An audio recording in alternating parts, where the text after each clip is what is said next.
আজকে তেমনিভাবে একজন অলির দরবারে তালা লাগিয়ে আমাদের হৃদয়কে ভেঙে টুকরো টুকরো করে দিয়েছে।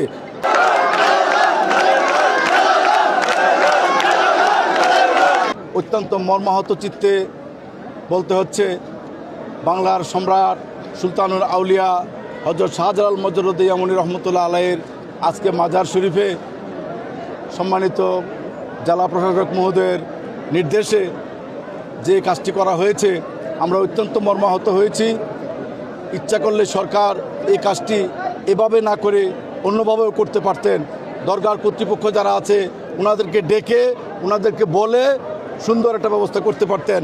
জীবন অবাক না করলে কে করবে? 28% মিল্ক ফ্যাটের অবাক করার সাথে ফ্রেশ মিল্ক পাউডার। জীবন অবাক করুক প্রতিদিন। আজকে লাখো মানুষের হৃদয়ে আঘাত লেগেছে।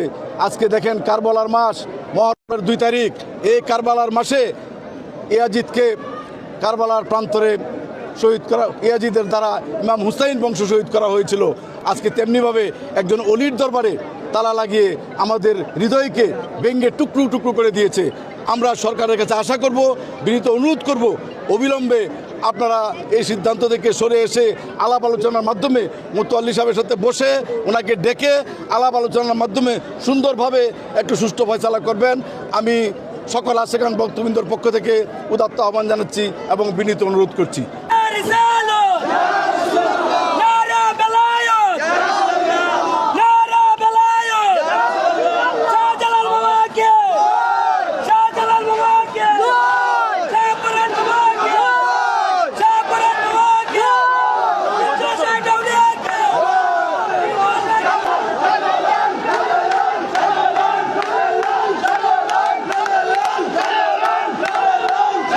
হঠাৎ করে প্রশাসনের হস্তক্ষেপ দেখলাম, কিন্তু কর্তৃপক্ষের কোনো সাড়া দেখলাম না। আমরা চাই এটা সুষ্ঠুভাবে সুন্দরভাবে যাতে প্রশাসন এবং কর্তৃপক্ষের সমন্বয়ে এটা সুন্দরভাবে সমাধান করা হয়। আসসালামু আলাইকুম রহমতুল্লাহ।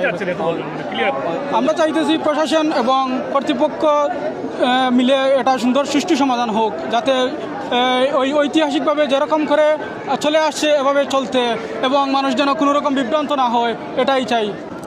দেশ এবং প্রবাসের আশেক ভক্ত নওজোয়ান এবং হিন্দু মুসলিম ভাই ও বোনেরা, এই 360 আউলিয়ার আধ্যাত্মিক রাজধানী সিলেট, আমি আমার বয়স থাকি, আমি দেখি আইরাম, আমার বয়স 65।